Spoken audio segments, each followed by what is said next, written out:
Welcome, everyone, to another deep dive. Today, we're taking a truly fascinating journey into the world of everyday survival hacks. Hmm. Now, when we say survival, we're not talking about, building a shelter in the wilderness, though we might touch on the outdoors a bit. Instead, we're unearthing those surprising, often kind of counterintuitive nuggets of wisdom that make daily life smoother, safer, and just plain smarter. Exactly. Hmm. Our mission today is really to cut through the noise. We've sifted through, well, a trove of articles, research, and notes to pull out the most actionable insights, the kind of knowledge that helps you navigate everything from household chores to tricky financial decisions, all with a bit more confidence and hopefully a lot fewer headaches. Right. Our goal is to give you a shortcut to being well-informed, packed with those aha moments you can apply right away. Okay, let's unpack this. And we're starting right in your kitchen with some surprising dishwasher secrets. Yeah, what's fascinating here is how many of us are actually, well, sabotaging our dishwashers without even realizing it. For example, that common habit of meticulously pre-rinsing your dishes before you even load them. Oh, yeah, I do that. It's actually counterproductive. Counterproductive, but Yeah. everyone does it. I thought it was helping get the really stuck-on bits off, so the dishwasher could do its best work. That's exactly it. What many don't realize is that modern detergents are formulated with powerful enzymes that need food particles to activate and do their job. Ah. If you pre-rinse everything away, those enzymes don't have enough food to work on, and they can actually start etching your glassware or even damaging your dishes over time. Wow. So, ironically, your effort to be helpful is actually making your dishwasher less efficient and potentially harming your dishes. Plus, it's a huge waste of water. Wow. That certainly flips what I thought I knew. On a related note, my glasses sometimes come out cloudy from the dishwasher. Is that also a less is more situation or something else entirely? It very often is. Cloudy glasses are a classic sign of using too much detergent. Really? Yeah. Modern dishwashers use less water, and the detergents themselves are far more concentrated now. You simply don't need as much soap as you think you do. Overdoing it is just throwing money down the drain, and yes, it definitely contributes to that cloudy film. Okay. Less rinsing, less soap. Got it. What about how we load them? I admit, I just kind of shove things in wherever they seem to fit. Well, strategic loading is key for optimal cleaning and ensuring everything gets properly sprayed. You want to load from the outside in, placing larger items like platters and baking sheets at the side and back. Mm-hmm. This prevents them from blocking the water and detergent spray from reaching other dishes. And here's a tip. The dirtier side of each dish should always face toward the center. Toward the center. Yep, for maximum spray exposure. That makes so much sense. It's like a strategic battle plan for clean dishes. And speaking of cleaning, let's move from the dishwasher to the cleaning cabinet, where some hidden dangers might be working. My biggest fear is mixing the wrong things. That fear is incredibly well-founded, and it's a crucial safety hack, really. It's a huge mistake to mix commercial cleaners, no matter how stubborn the grime seems. Hmm. Certain agents, which are perfectly safe on their own, create genuinely dangerous chemical reactions when combined. Right. Most people know not to mix straight ammonia and bleach. Right. The resulting gas can inflame your airways, cause serious lung damage. Right. That one's pretty well known. We've all heard the horror stories. But did you know that blending chemicals found in certain toilet cleansers and toilet scrubs can also create deadly chlorine gas? No. Wow. It's absolutely crucial to read labels, be aware of what's in your products. When in doubt, just never mix. Wow. That's Hmm. sobering. And I always figure if a little spray is good, a lot must be better for tough messes. More Yeah, power, right? that's another common misconception that can backfire. Using spray cleaners sparingly is almost always better. Mm. Spraying too much cleaner just gives you more junk to wipe up, which wastes your energy and money. More importantly, it means you're inhaling extra chemicals that can lead to respiratory problems over time. So, yeah, less is often more when it comes to cleaning solutions. Absolutely. Less product, better results, safer lungs. From cleaning to creating, let's dive into some painting and DIY wisdom you might not know you needed. First up, brush technique. I always end up with drips running down the handle or onto the floor. Drips, the bane of every DIY painter. Dipping your paintbrush lightly is the trick. The more paint on the brush, the more likely it is to drip. Right. For better control, hold the handle close to the brush head, not way out at the very end. As you work, paint will accumulate at the base, So stroke outward from time to time to keep that buildup from dripping. That's a practical tip that could save my floors. And what about lumpy paint? That always throws me off and makes for a terrible finish. Yeah, that's frustrating. When you open a can of paint and find it's gone lumpy, you can actually cut a circle of window screening material to fit inside. Window screening. Yeah. Lay it over the surface, and as it sinks, it'll carry the lumpy particles to the bottom, essentially straining them out for you. If you don't have old screens lying around, disposable strainer bags designed specifically for painters work too. Genius. I Yeah. would never have thought of that. And paint rollers. I swear I can never get the right amount of paint on them. It's either a watery mess or I'm just dry rolling. Is there a secret technique to perfect roller loading? The secret is really in how you use the paint tray. Bring some paint up into the slanted, ridged part of the tray first. Uh-huh. Then use that thin coating to cover your roller evenly, rolling it back and forth and pressing firmly. If you overload your roller, that excess paint will drip, splatter, and go on the wall unevenly, leading to those dreaded streaks. Roll onto the wall slowly and put some muscle into it for even, consistent coverage, especially on ceilings. And for Ah, ceilings, definitely wear goggles. Splatter happens. good reminder on the goggles. Any hacks for future me when I need to match something to this perfect paint color? I'm always chipping off a piece of drywall to take to the store. Huh. Yeah, don't do that. Before you pack away your supplies, cut a small piece of cardboard and give it a few coats of the wall paint. Oh. Now you have a handy portable sample to take with you when shopping for furniture, fabrics, or other decorative items. Much easier than a piece of drywall. Oh, that's brilliant. Such a simple but effective idea. And storing leftover paint, it always seems to dry up in the can or I lose track of what color it is. Yeah, that happens. Okay. To prevent that, pour leftover paint into a smaller airtight container like a thoroughly rinsed plastic milk jug. This reduces the air exposure. Okay. Crucially, label it clearly with the manufacturer, the exact color name, the number, and the storage date. Store it somewhere as close to room temperature as possible and where it won't be mistaken for food. Excellent. Now, let's talk about hanging art like a pro. What's the secret to anchoring bigger pictures, especially on drywall, without them falling down? I've had a few close calls. Right. For larger frames, especially on drywall where you can't always hit a stud, use hollow wall anchors.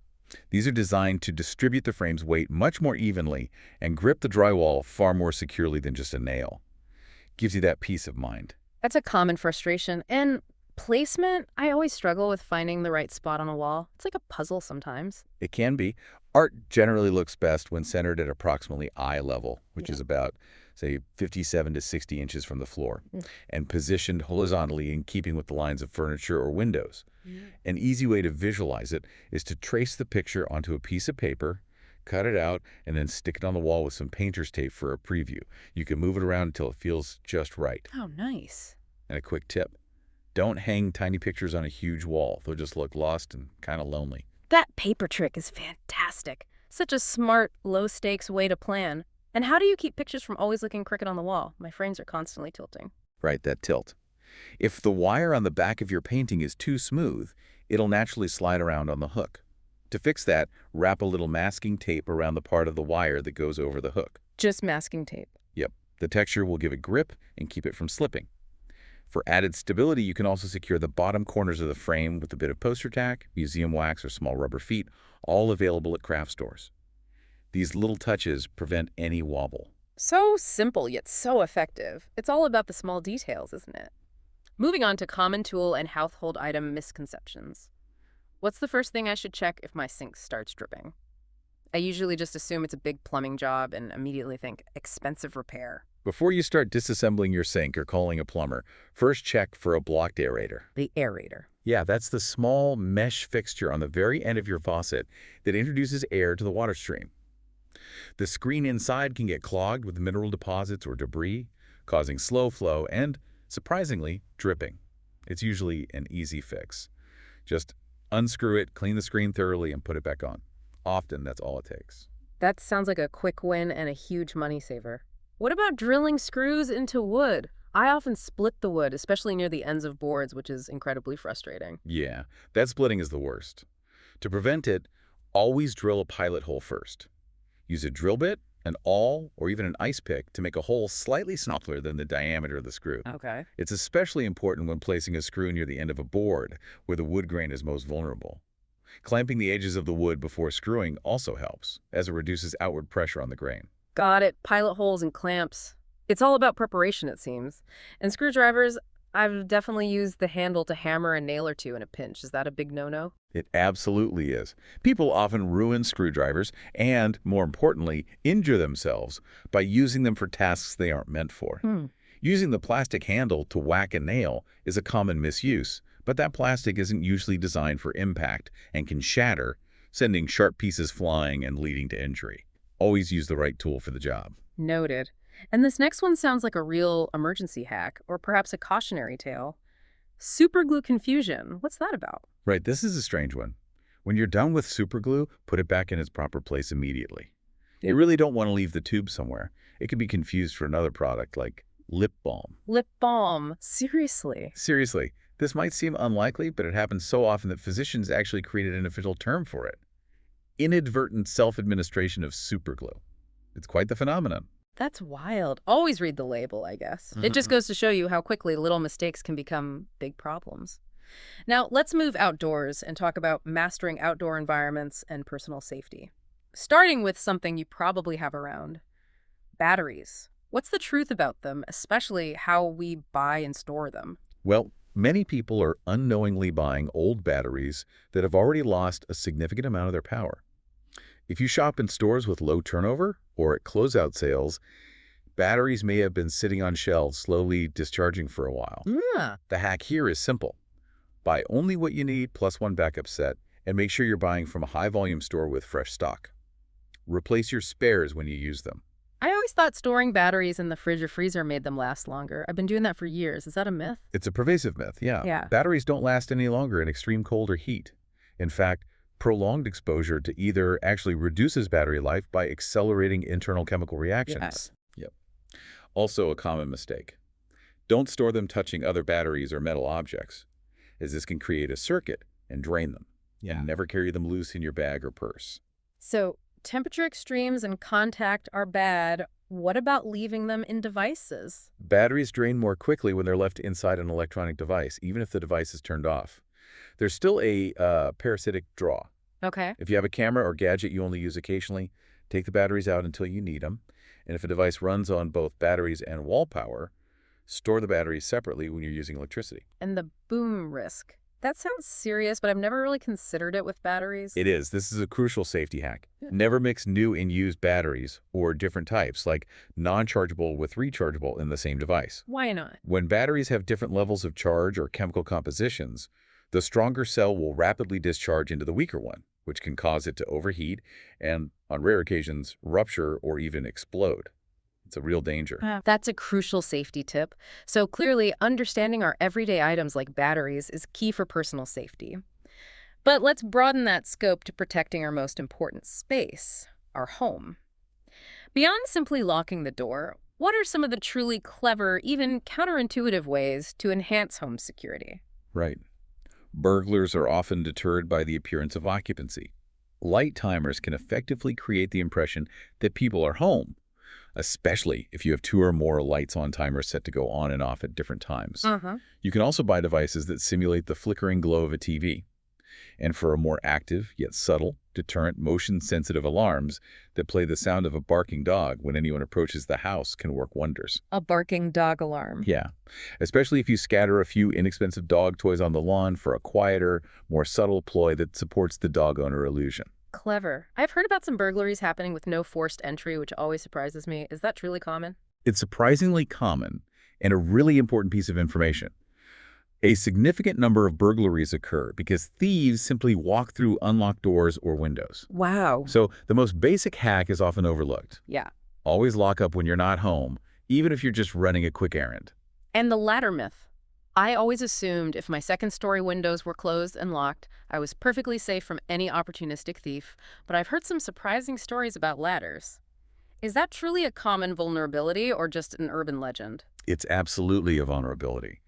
If you lock the front door but leave second-floor windows open, your home isn't secure. A thief can put on a jumpsuit, carry a paintbrush, and climb through your window in broad daylight. No way. Yes, it's about blending in and exploiting opportunity. Perception can be as powerful as a lock sometimes. That's unnerving. Yeah. So beyond my own precautions, what about community involvement? Does that really help? Absolutely. Getting to know your neighbors can be incredibly beneficial for mutual security. A watchful community is one of the best deterrents. Eyes on the street. Yeah. Yeah, makes sense. And what should someone do if they find evidence of a break-in? My first instinct would be to go inside and check to see what happened. Crucially, if you find an open window, an open door, or any other evidence of a break-in, do not go inside. Right. Your safety is paramount, and you could be walking into a dangerous situation. Walk away from the house immediately and call the police. Don't touch anything. That takes a lot of discipline, especially with adrenaline rushing. What if you encounter a burglar inside your home? That's a terrifying scenario. It is. But most burglars won't attack you. Their primary goal is to get out of the house as quickly as possible, ideally unnoticed. The key is not to do anything that could escalate the situation. Okay. Try to stay calm, speak in a normal, even voice, and avoid direct eye contact if possible, as it can be perceived as a challenge. Only fight if you are directly attacked. And definitely don't brandish a gun or a baseball bat, as this can frighten the criminal and make them respond with violence, which is the opposite of what you want. Such practical advice for a truly terrifying situation. Let's shift gears now to wildlife and gardening. The simple solution is just to dilute the urine after it hits the lawn. Water the spot within about 8 hours to prevent those yellow circles from forming. That's so simple. Moving to bigger critters, how do you defend against deer? They can devastate a garden overnight. Deer, yeah, they're tough. Gardeners have had some surprising success with loud noises, like clock radios set to go off after sunset, or hanging old hubcaps or pie tins from cords so they bang together in the wind. Really? Noise works sometimes. Covering your plants with plastic mesh can also work, as deer reportedly hate sticking their tongues through it. Upside-down laundry baskets work for shorter plants, or plastic netting for taller ones. You can also strategically choose plants deer generally don't like, such as aromatic herbs like mint, lavender, thyme, rosemary, and sage, or flowers like begonias and marigolds, and even thorny plants. Smart.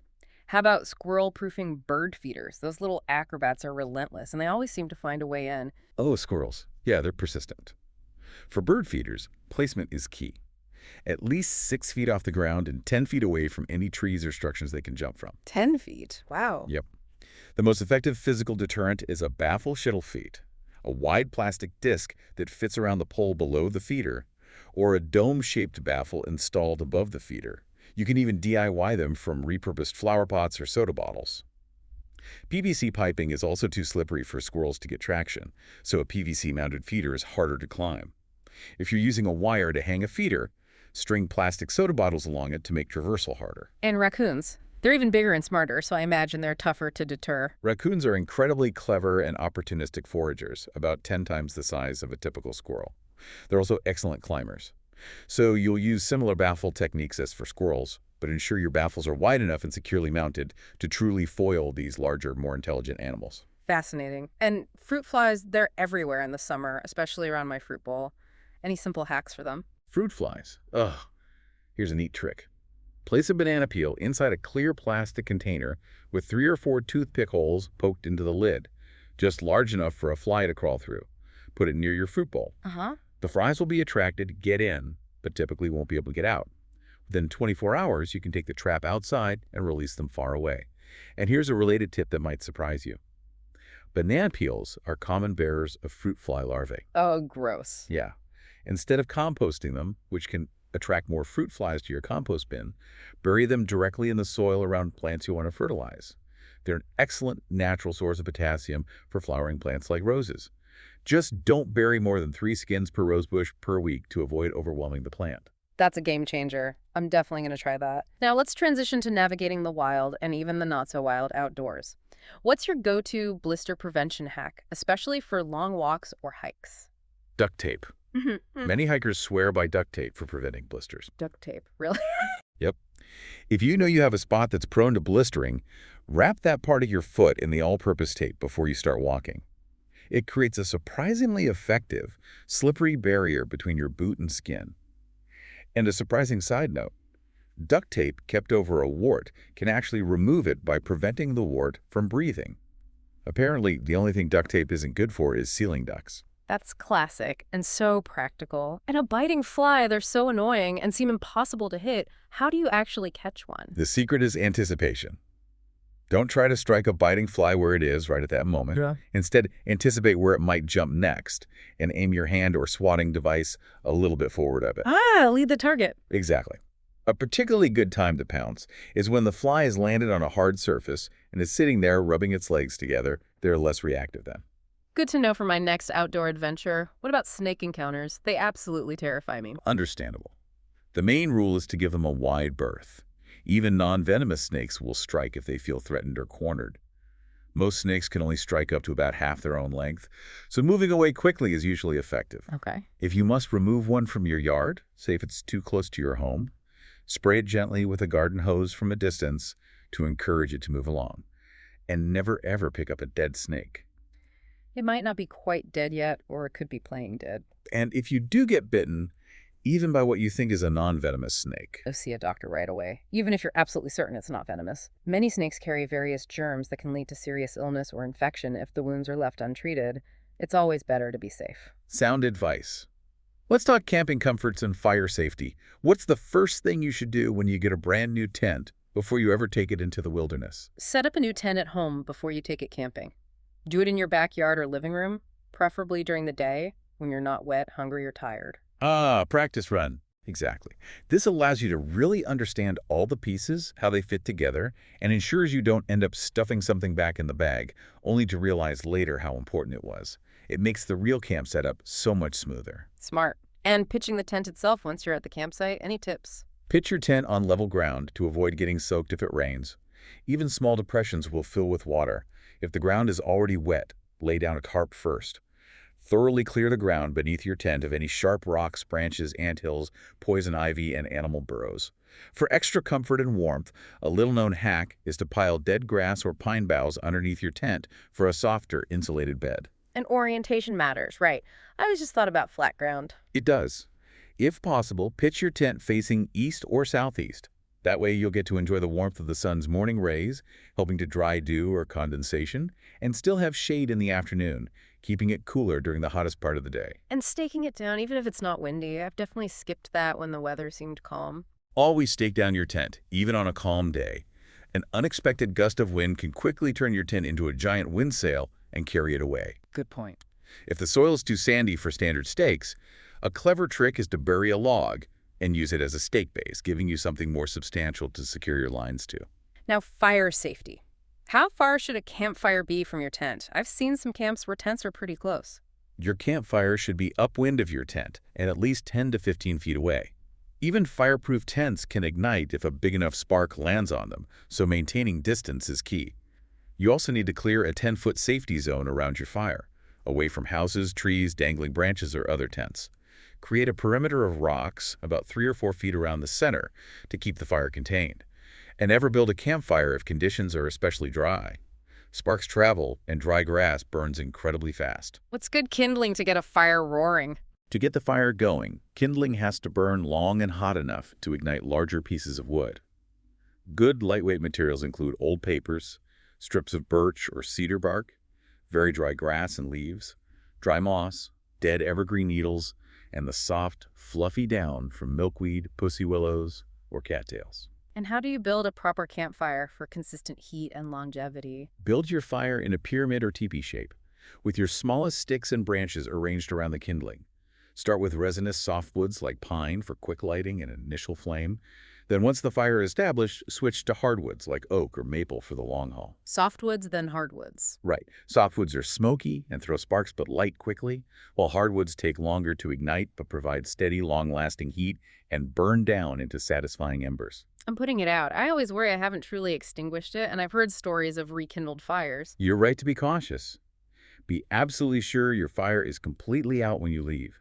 Drench it with as much water as you can, then throw dirt on the coals, stirring it thoroughly. Stirring is important. Very.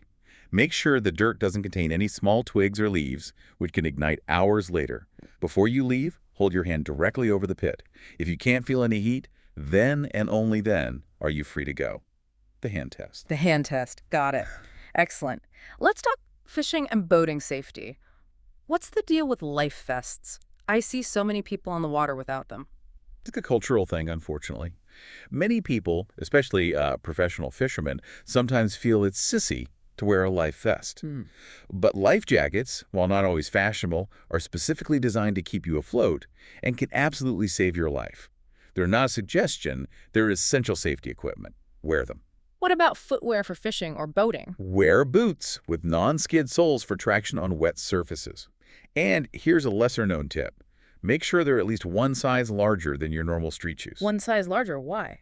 This allows you to wear extra socks for warmth, but also, if you do get pulled overboard, you can kick them off easily to reduce drag and swim more freely.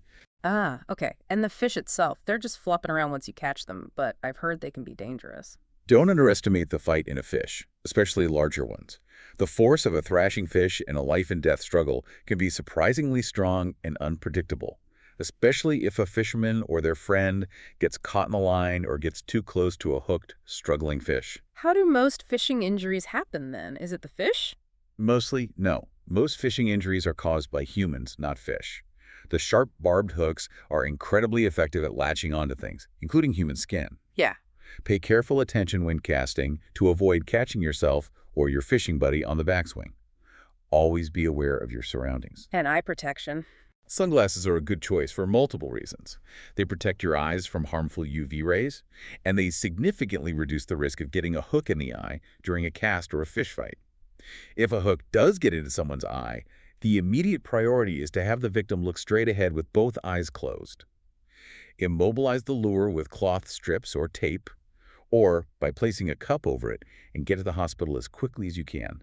Do not attempt to remove it yourself. What if a hook gets into your skin, but not your eye? Carry wire cutters in your tackle box. If a hook gets into your skin and it's not too deep and it's away from sensitive areas, you can cut the barb off and carefully remove it, then clean and dress the wound. Okay. However, if the barb is deeply embedded or if it's in a sensitive spot like the face, head, or neck, do not try to unhook it yourself. Get the injured person to a trained physician as quickly as possible. And a snagged fishing line. That always feels like the most frustrating part of a fishing trip.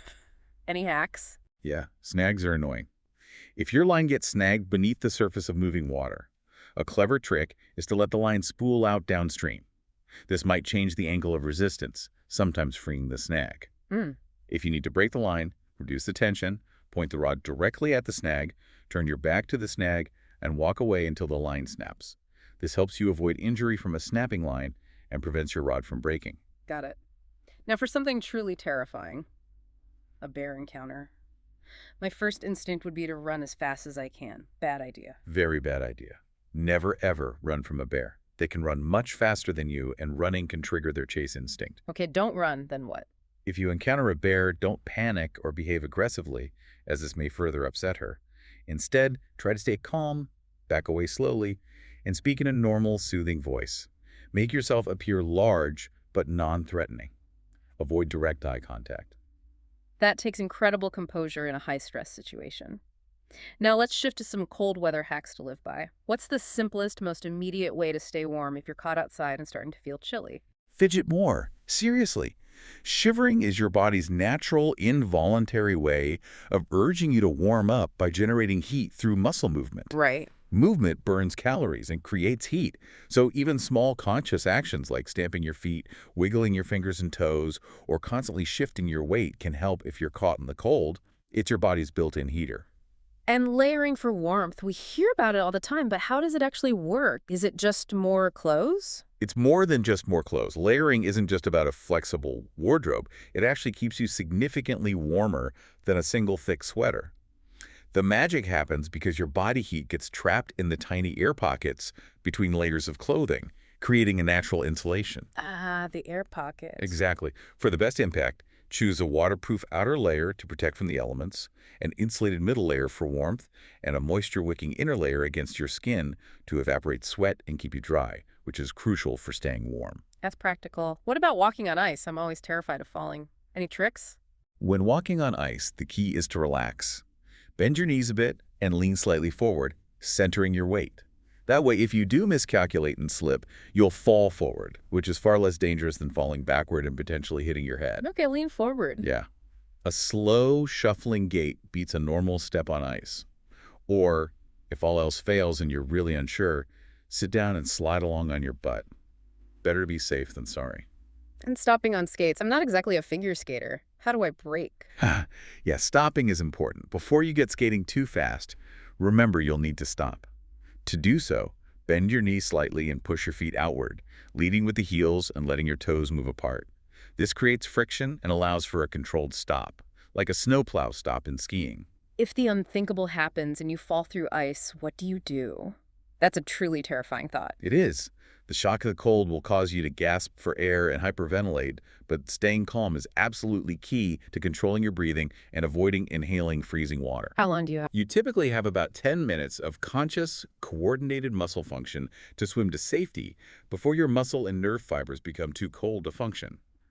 It's a brutal reality, but being aware of that window is crucial. Interestingly, being slightly overweight can be a minor advantage, as fat insulates the body from the cold.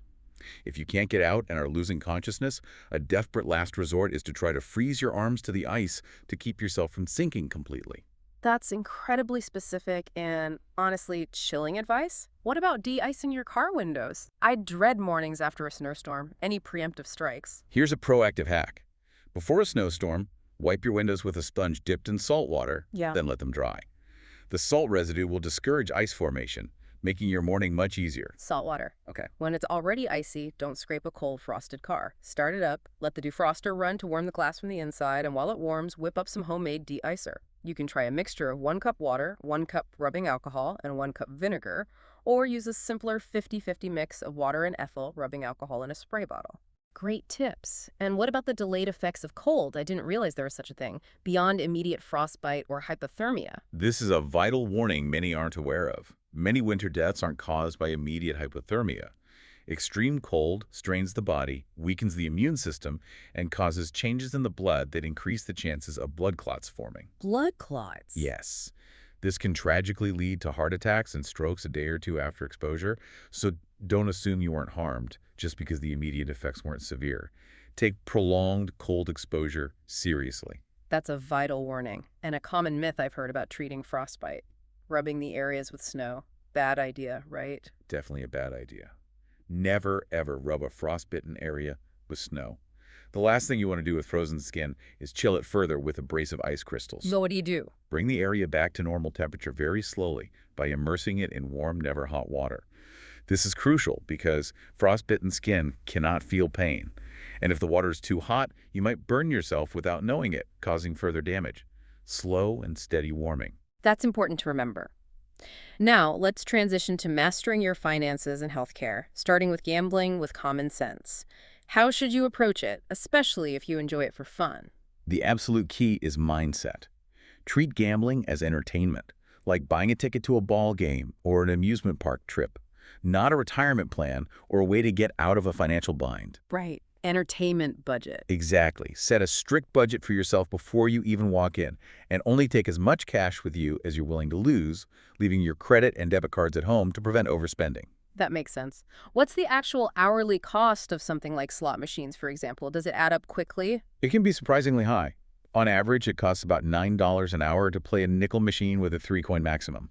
A quarter machine will cost you about $45 an hour, and a dollar machine can cost a staggering $180 an hour. $180 an hour. Wow, that adds up fast. What's the 1% rule I've heard about, and why is it important for managing risk? The 1% rule is a risk management hack. Don't make bets higher than 1% of your total gambling budget for that session.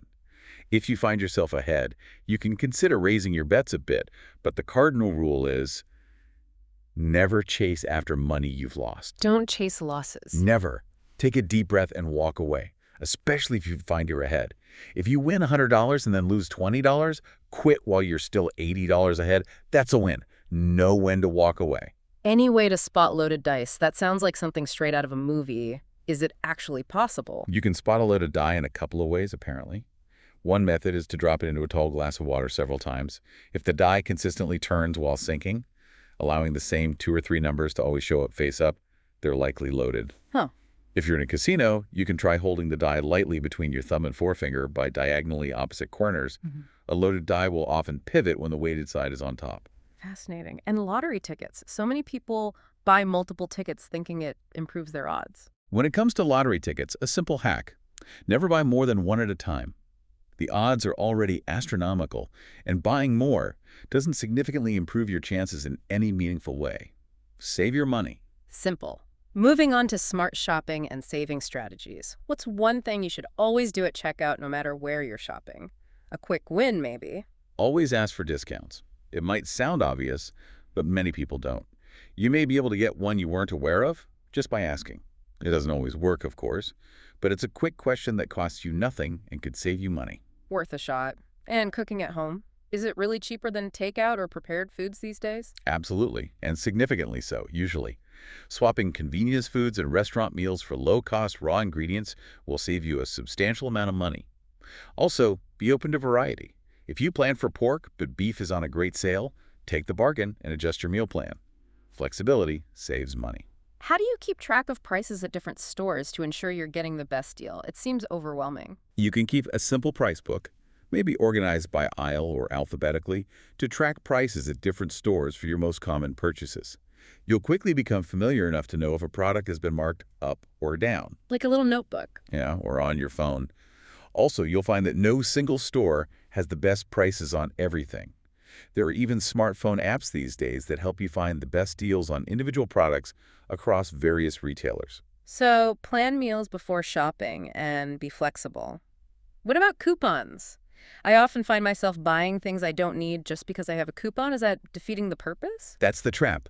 Use coupons wisely. They're useful if they genuinely help you save money on items you would normally buy. But they're not useful if they entice you to buy new things you don't usually need just for the sake of using the coupon. Right. Also, a quick tip. Chat with staff at the stores sometimes. They can often give you insider info on new stock arrivals or upcoming price changes. Great tips for the budget conscious. Now let's talk used car savvy. What's the sweet spot for buying a used car that gives you the best value for your money, avoiding the worst depreciation? Focus your search on cars that are 2 to 4 years old. By then, they've undergone the steepest part of their depreciation curve, save you a lot of money compared to new, but they still have a lot of life left and are often still under warranty or just out of it. Where should you look? Besides dealerships and private sellers, don't forget public auctions. You can often find great deals on repossessed vehicles there. And what are the best resources for research before you even step foot on a lot or contact a seller? Before you start car shopping, thoroughly read consumer reports for reliability ratings and look for pricing information in the Kelley Blue Book. The National Highway Traffic Safety Administration, that's the NHTSA, keeps comprehensive records on recalls and crash test results for every vehicle. Okay, Consumer Reports, KBB, NHTSA. And for used cars specifically, services like AutoCheck and Carfax, using the VIN Your Vehicle Identification Number, that unique code for every car can give you the entire vehicle history. This includes any damage, lemon law designations if it was totaled, or odometer fraud. Essential checks. That's a comprehensive checklist to avoid a lemon. Next, let's talk about investing wisely, which often means taking a counterintuitive approach. What's the key to long-term success here? Is it chasing hot stocks? Actually, no. When it comes to investing your money, stay boring. Research consistently shows that most investors get a much better return with so-called low-volatility stocks, those subject to only modest price fluctuations. Boring is better. Over the past decade, for instance, the 100 least volatile stocks in the S&P 500 index actually outperformed the overall index by 67 percentage points. It really is a case of slow and steady wins the race. So avoid the hype and the hot stocks then, the ones everyone's talking about. Exactly. By the time a stock gets hot and everyone is talking about it, it's probably too late. And there's often little advantage left for new investors. A corollary to this is not to follow financial news too closely, as investors are often swayed by sensational headlines, which can lead to emotional decisions rather than rational ones. How do you spot a dud stock then before you lose too much? Any warning signs on charts? If you look at a stock chart and consistently see that a stock's highs are not as high as they used to be and its lows are dipping deeper, that's a clear sign the stock is trending down. Lower highs and lower lows. Okay. These are most likely duds. Don't hold out for the next big rally hoping it'll come back. Cut your losses. And emotional investing. It's so easy to get caught up in the fear or excitement. How do you combat that? Any strategies? It's tough. If you know you have a tendency to react emotionally to financial news, make a vow to yourself to only make decisions about selling or buying when the stock market is closed. When it's closed. Yeah. This way, you won't be swayed by every little fluctuation during trading hours.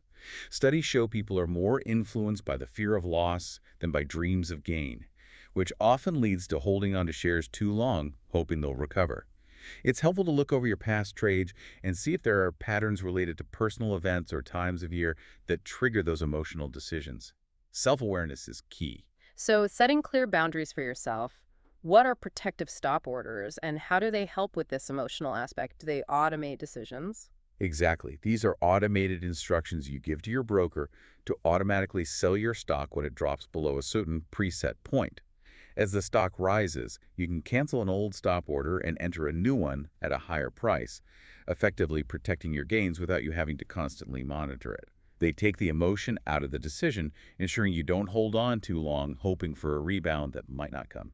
Moving on to protecting your identity in digital life, what should you be shredding beyond just obvious documents like bank statements? Shred bank and credit statements, definitely, but also importantly, mailed credit card offers. A thief can take these out of the garbage and sign up for offers in your name. Oh, wow. Didn't think of those. Also, if you suddenly stop receiving mail, call the post office. Sometimes a crook will forge your signature and have your mail forwarded to obtain information or hide evidence of identity appropriation. And those suspicious emails and calls, they're getting harder to spot sometimes. What's the best defense? Never give out personal information in response to an email or a call that you didn't initiate. Scammers often pretend to be from legitimate businesses.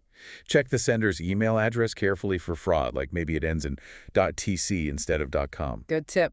If you get an email saying there's a problem with your PayPal account, for example, don't follow the link in the email. Instead, close the email and go directly to the official site by typing in the URL yourself. You should find any real notifications once you log in normally. That's a good rule of thumb for verification. How often should you check your credit report for suspicious activity? You should check your credit report at least once a year. You can usually get a free one from each of the major bureaus annually. This will tip you off to any credit lines opened in your name that you didn't authorize. Yeah, if you find something. If you discover anything out of the ordinary, put a fraud alert in your credit file immediately by contacting the credit bureaus. It's your first line of defense. Now, backing up beyond the hard drive, I always thought an external hard drive next to my computer was enough. Is that not completely secure against everything? An external hard drive next to your computer is excellent for hard drive crashes, and you should definitely have one. But it won't help much in a fire, flood, or natural disaster that destroys everything in the room, right? Right, good point. For your most important and irreplaceable files, back them up to the cloud. This stores your data off-site and allows you to access it from different devices, protecting against physical calamities at your location. 3-2-1 backup rule is good. 3 copies, 2 different media, 1 off-site. So, a combination of methods. Does digital media last forever? It feels like it should, like CDs or hard drives. Unfortunately, no such perpetual storage medium has been invented yet. External drives can burn out, web hosting sites have glitches or go out of business, CDs degrade. Your best bet is to back up in a few different places, make more than 1 archive copy, check disks or drives periodically for integrity, and re-archive old data from time to time onto new media. And compressing data for backup, is that always a good idea? I usually check that box to save space. Any downsides? Even though most backup programs offer the option, it's often a bad idea for long-term archiving. Most photo and music files are already compressed, so you won't save much space anyway. Okay. More importantly, compressed files require the same program that compressed them to restore them. If that program becomes outmoded or inaccessible years down the line, your data could become unusable. That's a hidden risk. That's a surprising hidden risk. Now let's talk career and life planning essentials.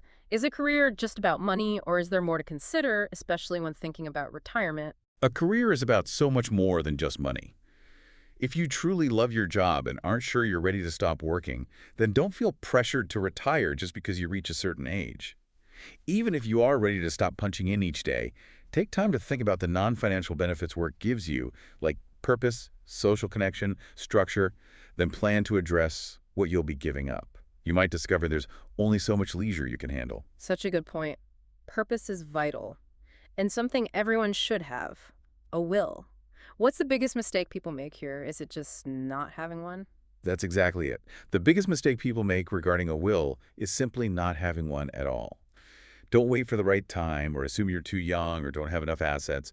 If you die intestate, meaning without a will, all your assets will be distributed under state law. which may or may not be where you would want them to go, potentially causing huge headaches and conflicts for your loved ones. Should you hide your will for privacy, perhaps? Keep it locked away. Sometimes people hide their wills so relatives don't peek. But if you hide it so well that no one knows about it or where it is, it's effectively the same as not having one. Make sure trusted individuals know where it is and how to access it when needed. And your executor. That sounds like a big responsibility. How do you choose, and what should you tell them? It is a big responsibility. The executor of your will has a significant role in handling the transfer of all your assets and fulfilling your wishes. Be sure you choose someone willing and able to do it, and, crucially, let them know you've named them and discuss the responsibilities involved. Don't just surprise them with it after you're gone. Any hacks for saving money on funeral costs, like a casket, which can be surprisingly expensive? You can purchase caskets directly from manufacturers online. Many sites allow you to comparison shop and have the casket shipped overnight for a fee, often at a significant discount compared to buying from a funeral home. It's something to consider. And funeral instructions in your will, I assume that's where all those details should go, is that right? Actually, no. Never list your burial and funeral instructions in your will. Most wills aren't read for some time after a person has died, often weeks later, and you'll likely be in the ground before that happens. Instead, use a separate document, sometimes called a letter of instruction, to detail your specific funeral wishes. And be sure your family knows about the arrangements and where to find that document. Otherwise, they may end up paying twice for your own funeral if they make arrangements before the will is read. It's a practical, if grim, piece of advice. Now, navigating medical care and costs. If a news story or a friend cites research relevant to your health, what should you do? Just trust it. Go to the source. Look up the original medical journal article in full. The popular press or social media often simplify or misinterpret findings, so reading the actual research will tell you much more detail and nuance. You may be able to get a copy at your local library or through online medical databases. And talking to your doctor about fears or concerns about treatments or meds, is it okay to push back? Absolutely. Discuss any fears you have about medications or treatments with your doctor. All medications have potential side effects, and your physician should be able to clearly explain the risks versus benefits for your specific case, which can often put your mind at ease and ensure you're comfortable with your treatment plan. It's your health. You have a right to understand. What if you don't have insurance? Do you just have to pay the full astronomical price listed on the bill? Inform your healthcare provider if you don't have insurance. They will often be able to negotiate a lower price for you. Insurance companies typically pay doctors only 1/2 to 2/3 of the billed amount, so doctors usually have wiggle room and can offer a cash discount. Oh, okay. They may also waive or reduce follow-up fees if it's just to share results from tests quickly. Always ask. Can you save money on lab tests, like routine blood work? Does it have to be done at the doctor's office? Not always. For routine tests, ask your doctor for the necessary paperwork and get the test done directly at an independent lab instead of at the doctor's office. This can save you money on both the doctor's visit fee and the blood drawing fees charged by the office. What if a prescription is unaffordable? Some life-saving drugs cost a fortune these days. Any options? Check the drug manufacturer's website. Many pharmaceutical companies have patient assistance programs that provide free or low-cost drugs to qualified individuals, and different programs have different income criteria and eligibility requirements. It's definitely worth investigating before giving up. And questioning tests. I sometimes feel doctors order too many just to be safe, but it adds up. You're right to question. Double-check that all medical tests are truly necessary.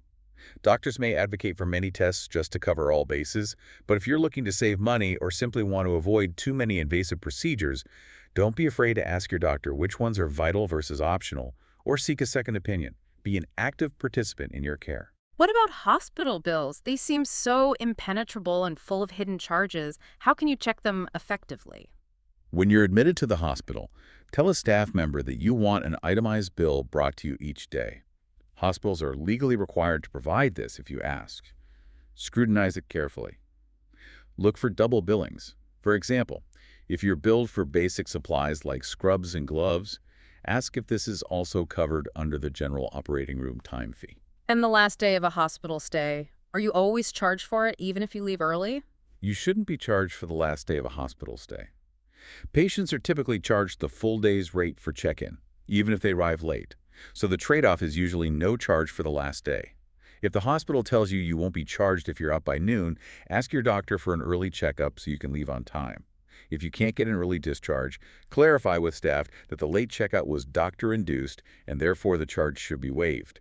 Document who you talked to. And if you still feel you were overbilled after all that checking, is there any recourse? If you still feel you were significantly overbilled at a hospital, consider hiring an independent medical billing advocate. They specialize in reviewing and disputing hospital bills on your behalf, often for a percentage of what they save you. They know the codes and common errors. Now for our final section, elevating your everyday interactions and joys. These are the social hacks that make life smoother. Let's start with first impressions and connection. What's the secret to a trustworthy smile? Not too fake. Right. Don't immediately jump to a full-on instant grin, as that can seem artificial or like a salesperson. Yeah. Instead, cultivate a slow, flooding smile, one that builds slowly, gradually spreading across your face. This makes you appear more trustworthy and genuine. Let it reach your eyes. And eye contact. Too much, too little, just right. It's tricky. It is. When you first meet someone, pay attention to their eye color. While you're doing that, gaze directly into their eyes, which will make you seem trustworthy and engaged. Poor eye contact can make you seem dishonest or shy. But don't carry it too far. Staring too long will definitely make the other person uncomfortable. It's a delicate balance, finding that rhythm. Should you always stand up when meeting someone new, even if you're seated comfortably? Regardless of gender, anyone who is able should stand up and make eye contact when meeting someone new. It's a sign of respect and engagement. If you're in a booth or a situation where you truly can't get up, extend your hand and offer a quick apology for not standing. What about body language? Any universal signs to convey approachability and openness? Use open body language. Keep your arms uncrossed and your hands unclenched, as closed postures can signal defensiveness or disinterest. And subtly point your heart toward the heart of the other person. This creates a subconscious sense of openness and connection. And mirroring for rapport. That sounds interesting, maybe a little manipulative. It can be, if done obviously, but subtly, it's a powerful psychological tool for connection. People are more apt to like someone they perceive as similar to themselves. Subtly mirror a person's gestures and body language. How subtle. Very. If they talk with their hands, gently use yours a bit more. If they speak softly, match their volume. If they laugh a lot, laugh along naturally. After a few moments, try gently changing your movements. If the other person follows suit, it's a strong indication they feel in sync and comfortable with you. It shows rapport has been built. That's a subtle way to build connection. And remembering names, which I always struggle with, especially when meeting multiple people at once. Any tricks? You're not alone. The more important you consider names to be, the easier you'll find them to remember. A key hack: repeat someone's name as soon as you meet them. Nice to meet you, Mike. And then use it frequently but naturally in conversation. Repetition really helps solidify it in your memory. You can also focus on a prominent feature and create silly mental associations with their name, like Wanda Wrinkles or picturing Bob bobbing in the water. The sillier and more creative the association, the more likely you'll remember it. It just needs to work for you. And what if someone introducing you clearly can't remember your name? That's always awkward for everyone involved. How do you handle that gracefully? If you get the feeling someone introducing you is struggling or blanking on your name, do them a favor and say your name before they have to ask. Extend your hand and say, "Hi, I'm your name." It saves them embarrassment. You can also help a new acquaintance remember your name by casually dropping it again later in the conversation. Any tips for my phone voice? I worry I sound dull or unenthusiastic when I can't use facial cues to convey emotion. You're right. Over the telephone, it's easy to come across as a bit low on energy because the other caller can't see your facial cues or body language. To compensate, consciously, add about 30% more expressiveness and energy to your voice than you would use face-to-face. 30% more. Won't that sound fake? It may feel unnatural to you, even a bit exaggerated, but it will sound perfectly normal and engaging to the other caller. Try it. Great tips for connection.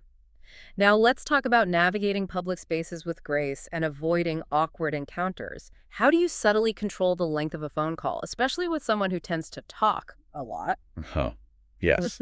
If you dread calling someone because you feel like you'll never get off the phone, try to time the call strategically. Call them just before they usually go out to lunch or right before they leave the office for the day. This gives them a natural built-in reason to cut the conversation short without you having to be rude. Sneaky. And is it okay to just ignore the phone sometimes? I feel pressured to answer every call that comes in. It's absolutely okay to let the phone ring. That's why voicemail was invented.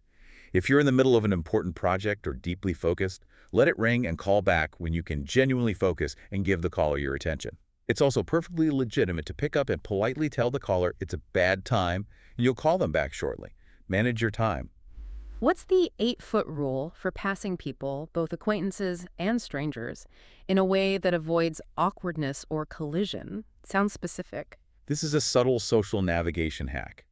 When passing an acquaintance, you're generally expected to acknowledge them with eye contact at about the 8-foot mark. If they're coming your way, you might look down or away briefly and pretend not to have spotted them until you reach that distance, to avoid an awkward extended acknowledgement phase. Okay, for acquaintances. For strangers, the 8-foot mark is where you negotiate passage. Make brief eye contact to acknowledge their presence, then glance down to the path where you intend to walk, signaling your route and avoiding collision. It's surprisingly tactical, helps avoid that awkward sidewalk dance. Next, let's talk about joke telling and apologies, two areas where people often stumble into common traps. What's the first rule of joke mastery? How do you avoid messing up the punchline? Write down a good joke immediately when you hear it. The biggest joke disasters happen when you launch into a humorous tale, only to discover you haven't committed the pertinent details, like the punchline itself, to memory. Keep a note on your phone. Also, tell a new joke frequently to commit it to memory. Don't wait a year and forget it. And try to remember whom you've already told it to, because the element of surprise is key for humor. And the delivery. When telling a joke, be brief, upbeat, and to the point. Don't embellish with unnecessary details. Get to the punchline in as few steps as possible. Make eye contact. And unless you're a natural comic, don't try to mime or use accents. Focus on the words. And don't oversell or undersell a joke. That's something I've definitely done. Set expectations too high or too low. Exactly. Don't start by saying, I heard the funniest joke, you'll really laugh at this, Yeah. as you're setting the bar too high and creating unrealistic expectations. Conversely, don't undersell it by apologizing in advance or saying, I don't know if this is funny, but just tell the joke confidently and let it land. Great advice for my next dinner party. Now, apology perfection. It's more complicated than just saying sorry, isn't it? What's the core of a good apology? How do you make it sincere? It absolutely is more complicated. The core of a good apology is sincerity. You need to try and see the situation from their perspective and use empathy to genuinely show you understand how your actions affected them. It's about acknowledging their feelings. And the cardinal rule. No excuses. That's tough when you feel misunderstood or like there were reasons for what you did. It is tough, but crucially, your apology will fall flat if it contains more excuses and justifications than remorse. Of course, there were reasons you behaved as you did, but if you ended up hurting someone, now is not the time to bring them up. The apology is about them, not about defending yourself. And taking full responsibility, no shifting blame. Accept full responsibility. Don't try to shift the blame, like a child pointing fingers. An effective apology means accepting full responsibility for your actions, no ifs or buts. And resist the impulse to shift an apology into the second or third person, like saying mistakes were made instead of I made a mistake. Own it. Solid advice for repairing relationships. It sounds like apologies are a deep dive in themselves. Speaking of which, let's talk about building and maintaining relationships, starting with grief support. It's hard to know what to say or do when a friend is grieving. It is hard. But don't let your discomfort with a friend's grief make you a stranger. It's easy to get caught up worrying about saying the wrong thing. But even a clumsy effort to reach out and connect will be appreciated far more than leaving your friend alone with their grief. Your presence matters more than your perfect words. Just show up. And friendship maintenance, it feels like such a luxury in our busy lives, but it's clearly vital for well-being. How do you prioritize it? It is vital, not a luxury. If your friends are what you truly value in life, then you need to put conscious effort into maintaining those relationships. You might even literally block out time on your smartphone calendar for friends, just as you would for work meetings or appointments. Schedule friend time. Yes. If you're constantly too busy to get together, your friend can't be faulted for thinking you don't place a high priority on their friendship, and they might understandably drift away or move on. Friendship is a health need. Treat it like one. So treat friendship as a health need. What about humor online? Does it always translate well in texts or social media posts? What you find funny in person may not translate well to everyone in the digital realm. Text lacks tone, context, facial expressions. Offensive posts, even if intended humorously, are a top reason for unfriending on social media. So be mindful of your online humor. When in doubt, maybe leave it out or clarify your intent. Important to remember. Now, for the dance of dating and love. Opening lines, do they really matter? Are cheesy pickup lines truly terrible, or is it more about delivery? Don't waste time rehearsing an opening line. Magazines like to run stories on terrible pickup lines because they're entertaining, not because they make or break your chances. The first impression you create has much more to do with your genuine demeanor and tone than what witty thing you say. So authenticity over clever lines. Pretty much. It's more important to use good timing approaching before your potential new partner gets away or gets deep in conversation with someone else than to say something memorable or pre-scripted. Just be present and genuine. What body language conveys harmless and approachability when you first meet someone you're interested in? You want body language that conveys you're a nice, non-threatening person. Make consistent, but not staring, eye contact, offer a genuine smile, and speak a little more slowly than your normal pace. Present an upturned palm mid-conversation or offer a light shrug. These subtle cues say, I'm open and harmless. Relaxed posture helps too. Should you pretend to be someone you're not to impress a date? Like act super outgoing if you're naturally quiet? Absolutely not. Don't pretend to be outgoing if you aren't, and don't play hard to get if that's not you. If your goal is a long-term connection, you need someone who is compatible with your real personality. Authenticity builds genuine connection. Faking it just leads to problems later. And rejection, it's part of the game, right? How do you handle that without getting discouraged? Be prepared for rejection. It's a natural part of putting yourself out there romantically. The person you want may not feel the same spark, and that's okay. Not all risks end in reward, or they wouldn't be risks. Feel good about yourself for taking the shot and being brave enough to try. Learn from it. Don't take it personally. Any hacks for an exciting first date that actually creates a real subconscious connection? Something beyond just dinner. For an exciting first date, do something active to get their blood pumping. Go dancing, ride a roller coaster, go biking, maybe try rock climbing if you're both adventurous. Why act? All these things get the heart racing and create a heightened state of physiological arousal. Your date will then subconsciously connect that excitement with you, rather than just the activity itself. Psychologists call it misattribution of arousal, and it's quite a clever hack for building connection and making the date memorable. So clever. For long-term love, what kind of conversations should you be having beyond just surface-level topics like work or hobbies? If your goal is something more than a quick fling, you can convey that through conversation.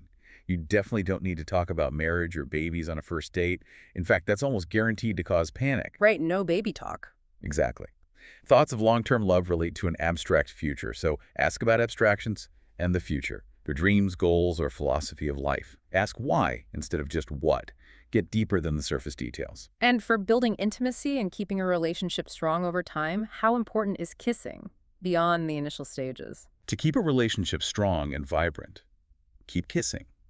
Frequent non-sexual kissing, pecks on the cheek, tender kisses, soft kisses on the lips, fosters intimacy, strengthens bonds, and surprisingly, reduces stress hormones.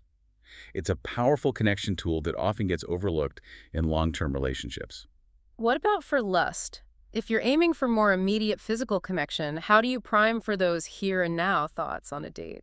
To elicit lustful thoughts on a date, keep conversation focused on specific, present, sensory things. Talk about recent activities in detail, what specifically excites your date right now. And engage their senses by describing how things in the current environment taste, feel, smell, and look.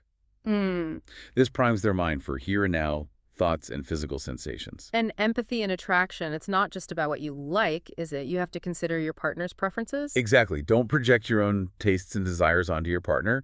Your partner is a different individual from you and likely likes different things, which is part of the attraction and excitement, right? This means there will have to be empathy, imagination, and compromise from both sides to truly make sparks fly and keep them flying.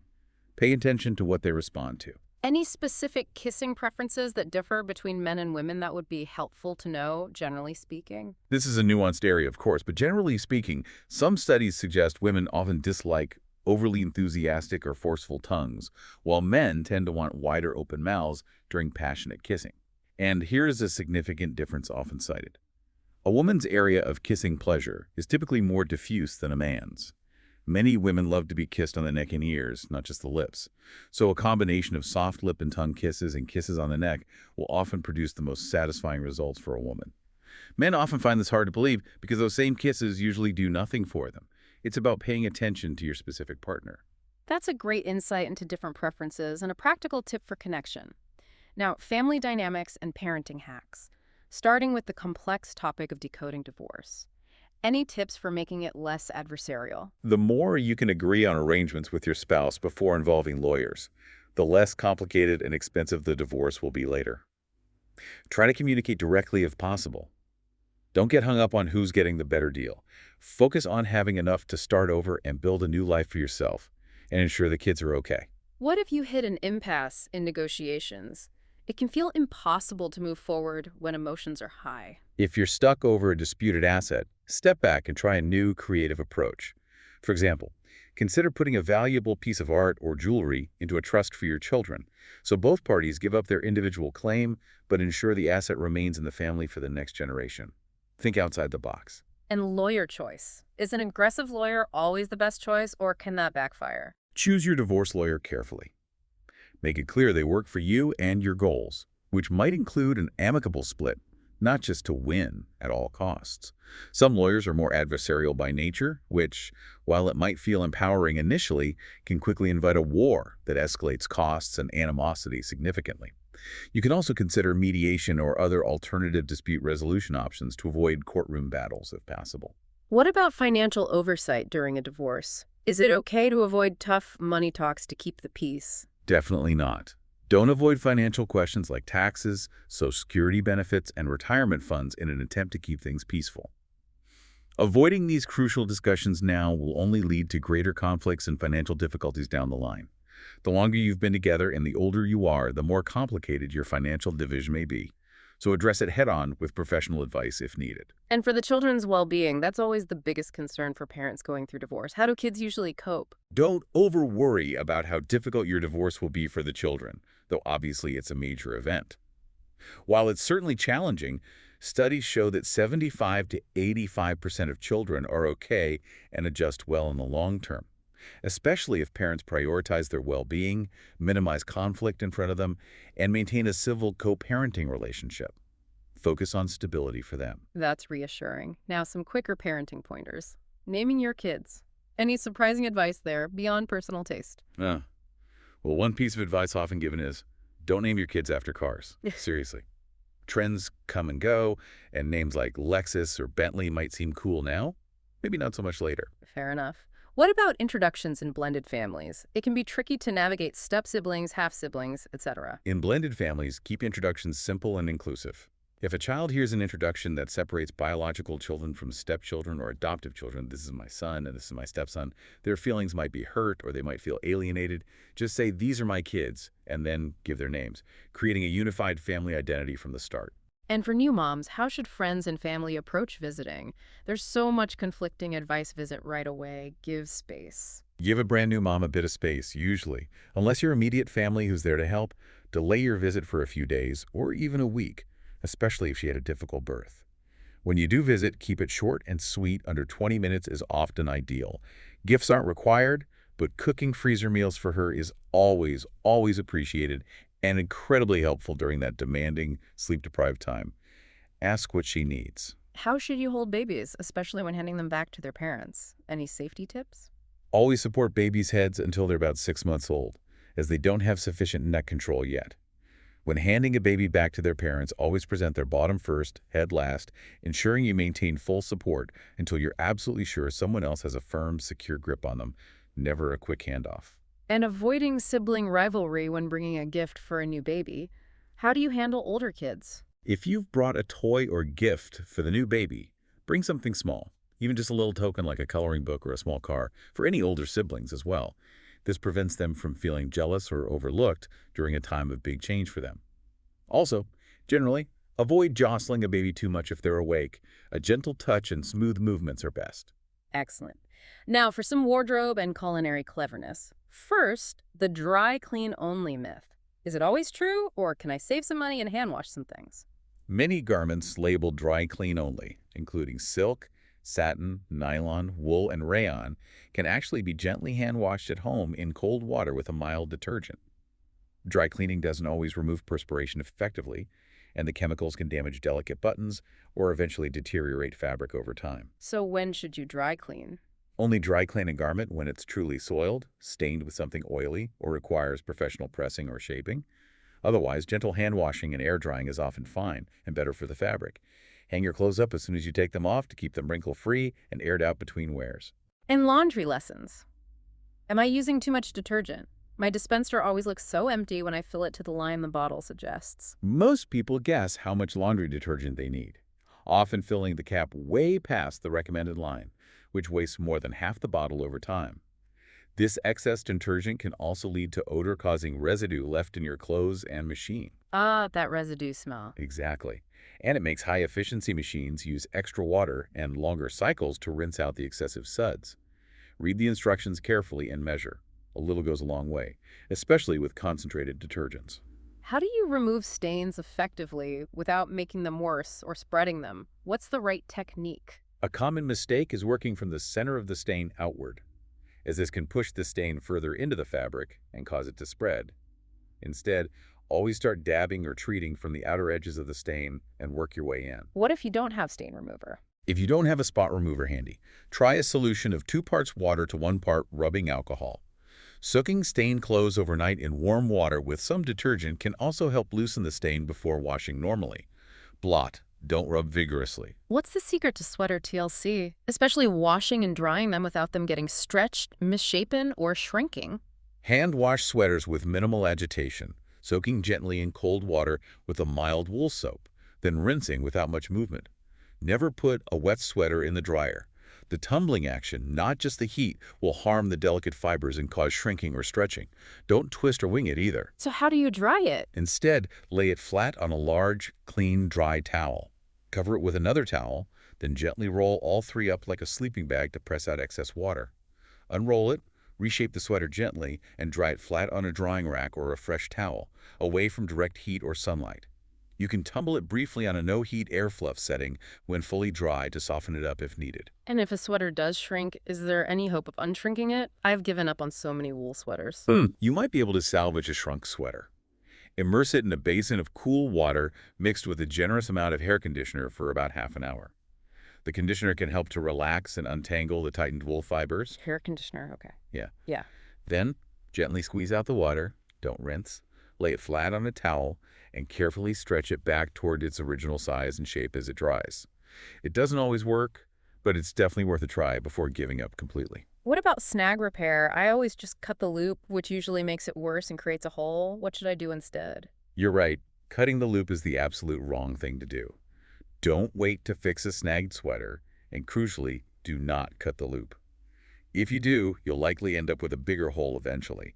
Instead, turn the sweater inside out. Identify where the snag started on the outside. It'll be a pulled thread on the inside. Use a crochet hook, or even a straightened paper clip as a makeshift one, to gently ease the loop from the outside through to the inside of the sweater, pulling it through the same hole it came out of. Pull it to the inside, then what? Then you can either tie a small, secure knot in the loop on the inside if it's long enough, or just sew it flat against the fabric with a few small stitches if it's too small to knot. Apply a tiny dot of liquid ravel preventer or even clear nail polish to the knot or stitches for extra security, then gently stretch or steam iron the area flat.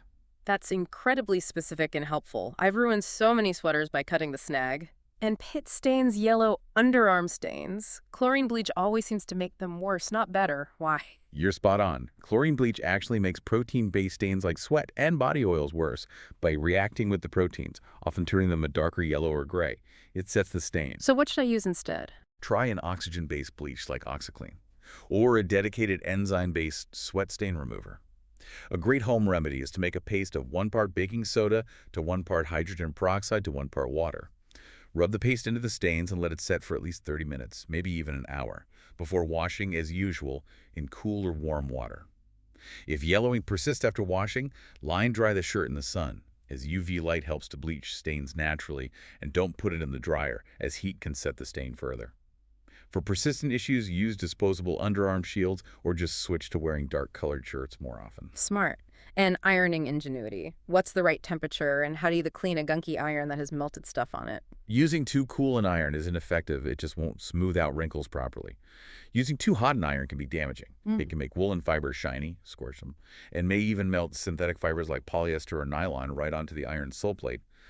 Always check the garment's care label for the right setting. And the gunk? If you find you have a gunky iron, which usually comes from melted synthetic fibers coating the iron, let the iron cool completely first.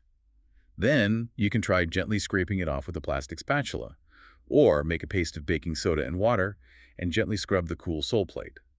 Another trick is to set the iron to high heat, no steam. Lay out a piece of plain brown paper or aluminum foil, sprinkle salt on it, and iron over the salt. The gunk sometimes sticks to the salt paper. Wipe clean when cool. So many simple fixes. Now let's move into culinary confidence and kitchen chemistry. What's mise en place, and how does it make cooking easier and less stressful? Mise en place. It's a French term meaning putting in place, and it's a fundamental practice for any organized cook or professional chef. It simply means you get all your ingredients prepared and measured, chopped, peeled, minced, portioned out into little bowls before you start the actual cooking process. Why is that so important? It ensures there are no last-minute surprises, oh no, I don't have any onions, forgotten ingredients, or frantic searches for tools while something is burning on the stove. It makes the entire cooking process much smoother, more enjoyable, less chaotic, and often more successful because you can focus on the cooking technique itself. How long do leftovers really last in the fridge? I tend to keep them for a while, maybe a week, assuming they're fine unless they smell bad. Is that safe? Generally, no. Most cooked foods last only about 3 to 4 days when stored properly in an airtight container in the refrigerator, set below 40 degrees F or 4 degrees C. After that, the risk of bacterial growth increases significantly, even if they don't smell or look bad. Spoilage bacteria might cause odor, but pathogenic bacteria that cause illness often don't. Okay, 3-4 days max. How should I store them? To ensure proper chilling, spread the food evenly in the container so cold air can hit it consistently, and leave space between items in your refrigerator for proper air circulation. Don't pack the fridge too tightly. Food can absolutely be unsafe to eat even if it hasn't started to smell bad. When in doubt, throw it out. 4 days is shorter than I thought. What about carbonated drinks? How do you keep them fizzy once they're opened? Does squeezing the bottle help? Here's a surprising fact. Carbonated drinks actually stay fizzier longer in glass bottles compared to plastic. Plastic bottles, usually made of PE polyethylene terephthalate, are slightly permeable to carbon dioxide gas, so the CO2 will slowly seep out through the plastic itself over time. Glass is impermeable. So glass is better. What about squeezing the air out of a plastic bottle? No, don't squeeze a 2-liter bottle after it's opened, thinking you're removing the air. This actually lowers the pressure inside the bottle relative to the dissolved CO2 in the liquid, which speeds up the rate at which the CO2 comes out of solution, making it go flat faster.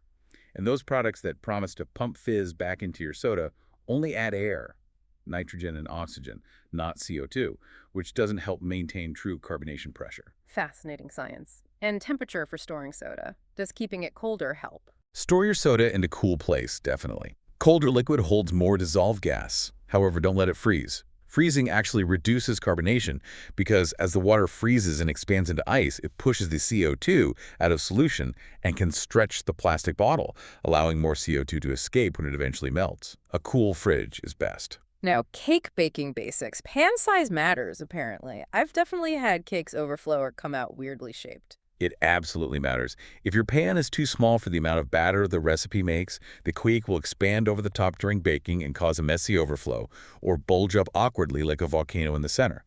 If the pan is too large, the cake layer will be thin, cook too quickly, and likely end up dry. Use the size specified in the recipe. And pan prep.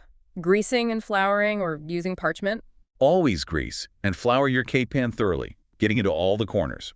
If you skip this, you'll likely have to bail the cake out with a spoon, ruining its appearance. For especially gooey cakes, cakes with fruit, or those that are prone to sticking like angel food cake, lining the bottom and sometimes sides of the pan with parchment paper too is an extra layer of insurance for easy release. What about sifting flour? It always seems like an extra step that I'm tempted to skip to save time. Does it really make a difference? Don't skip sifting flour when mixing cake batter, especially if the recipe calls for it. It does two crucial things. First, it removes any lumps from the flour, ensuring a smooth, even textured batter. Second, and more importantly, it aerates the flour, and helps evenly distribute the chemical leavening agents like baking powder or soda throughout the batter, preventing dense spots or uneven rising in your finished cake. And mixing the batter itself. Is there an ideal consistency? Can you overmix? Yes, you can definitely under or overmix your cake batter. Undermixing leads to streaks or lumps of unmixed ingredients in the final cake. Overmixing incorporates too much air and, more critically, develops the gluten in the flour too much, resulting in a tough, chewy, or rubbery cake that might have tunnels or shrink and fall after baking. So what's the rule? The general rule of thumb is to gently fold or mix the dry ingredients into the wet ingredients just until combined, meaning stop mixing as soon as all the flour streaks have disappeared.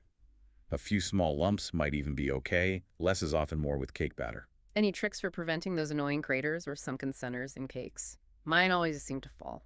After pouring the batter into the prepared pan, gently smooth the top with a spatula to work out any large, obvious air bubbles. Then, tap the filled pan a few times firmly on the counter, maybe 3 or 4 good taps to oust any remaining hidden air bubbles trapped deeper in the batter. If left in, these bubbles expand during baking and can cause the cake to fall or form little craters as it cools.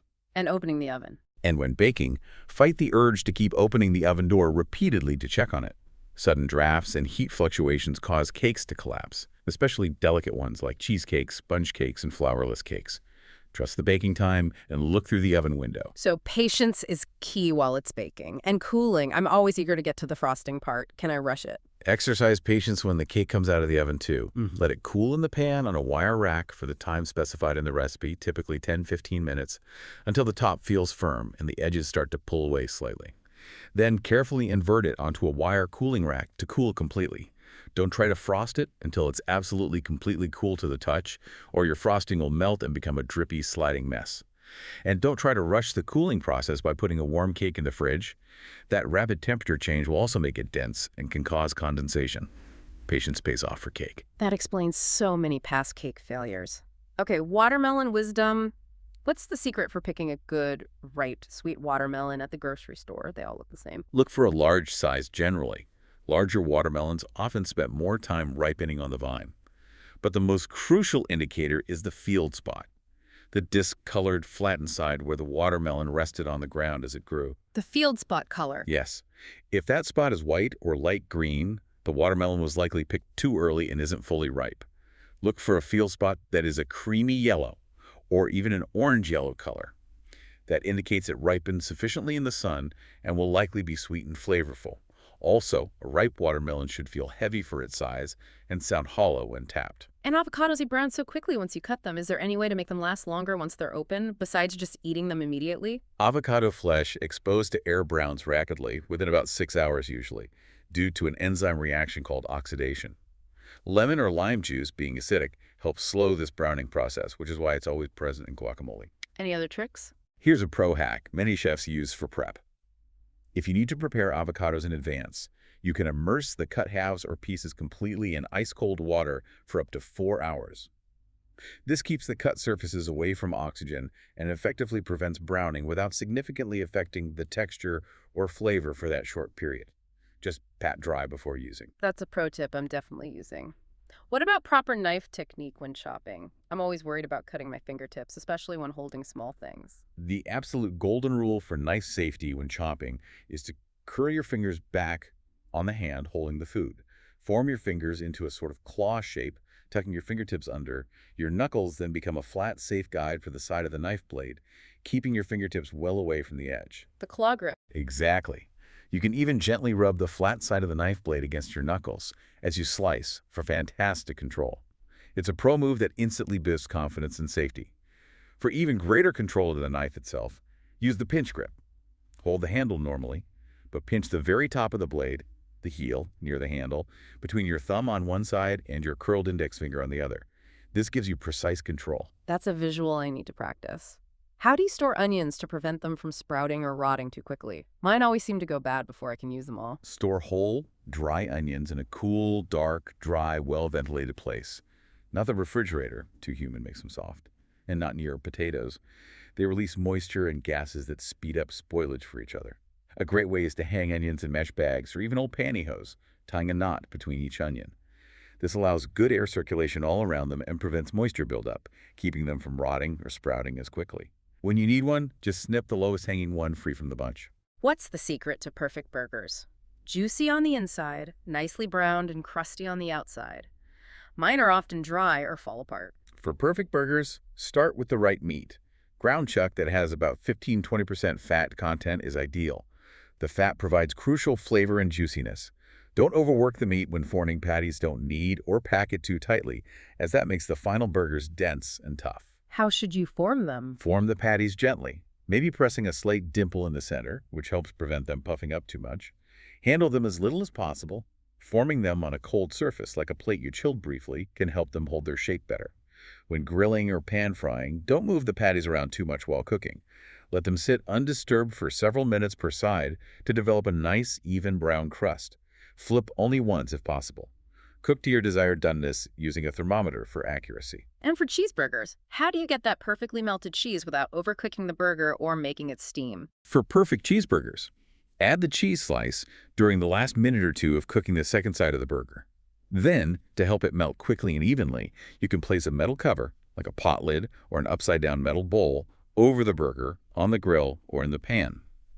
This traps the heat and steam just enough to melt the cheese beautifully.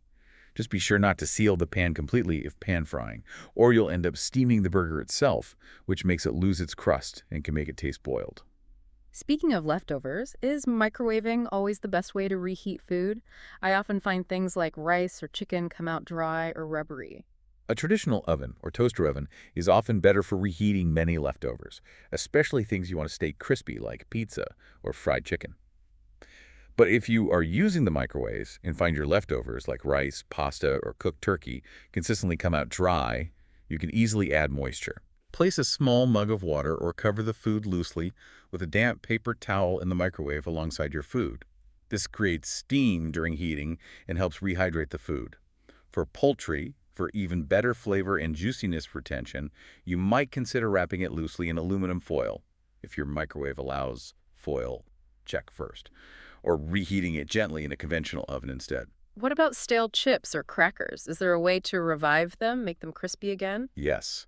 If your leftover chips, crackers, or even stale cereal have gone a bit soft or chewy, you can often revive them. Spread them in a single layer on a microwave-safe plate and microwave them on high for about 30 seconds. This helps drive out the absorbed moisture and can give them back some of their original crispness. Let them cool completely before eating. And tea. Can I just microwave water for tea instead of using a kettle? Is it the same? Purists would say never use a microwave for tea. Even when microwave-heated water looks like it's boiling, it often heats unevenly and can become superheated in spots without reaching a true rolling boil throughout. Truly boiling hot water, around 212 degrees air or 100 degrees C, is generally needed to properly extract all the color and full flavor compounds from good quality tea leaves. And steeping time. For most black teas, steep the tea bag or leaves for at least 2 minutes, but generally no more than 5 minutes to avoid bitterness from over-extraction of tannins.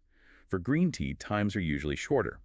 If you're adding milk to black tea, a common British method suggests removing the bag after 2–3 minutes, adding the milk, then letting it sit for another 5–6 minutes to reach the ideal drinking temperature and allow flavors to melt. Okay, that's quite the list of culinary hacks. So many small changes that can make a big difference in the kitchen.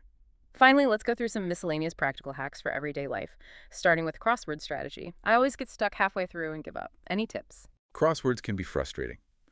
Don't try to go through the clues strictly in numerical order. Instead, scan for the easiest ones first, often the fill-in-the-blank clues, major, or very short answers, 3 or 4 letters. Work outward from your first successfully completed word, as each letter gives you clues for intersecting words. What else? As you do more puzzles, you'll start to notice familiar recurring words and common crossword abbreviations, like ERA for Earned Run Average. Try to get an idea of the puzzle's theme if there is one, especially for the long answers that span the grid. These often involve wordplay related to the theme. Pay close attention to the exact wording of clues. If it's phrased as a foreign word, an abbreviation, plural, or in the past tense, the answer should follow that same pattern. Look past the most obvious literal read for cryptic or tricky clues. They're often designed as misdirection. And if you're really stuck, a great hack is to systematically reconsider answers you've already filled in. One of them might be wrong, blocking you on everything connected to it. Be willing to erase. That's a whole new approach to crosswords for me. I always try to go straight through. Okay, pumpkin carving. Any tips to avoid disaster? Mine always seem to collapse or look really messy.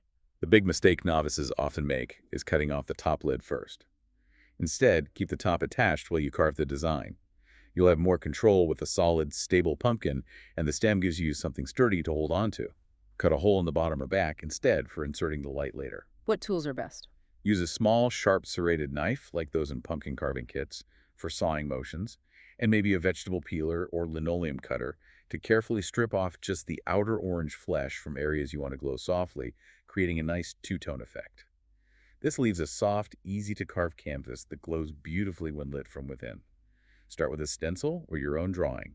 Tape it securely onto the pumpkin, then use a sharp pencil tip, an awl, or the poker tool from a kit to make dotted lines through the paper, tracing the design onto the pumpkin skin.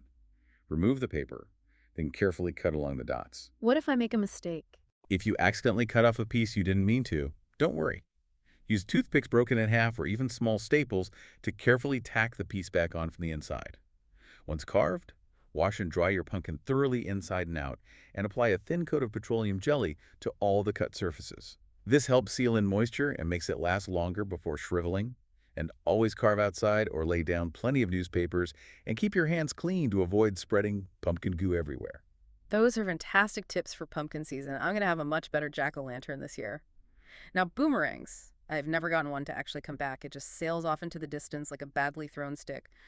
Are they mostly toys? Many boomerangs you find at toy stores won't come back reliably because they don't have the correct aerodynamic design. Avoid flexible plastic ones or cheap novelty store ones. For a returning boomerang, you generally want one made of wood or sturdy plastic, with arms shaped like airplane wings, noticeably curved on the top side and flat on the bottom side. This airfoil shape is what creates the lift needed for the return flight. So, assuming I have a real one, how do you throw it correctly, like a pro?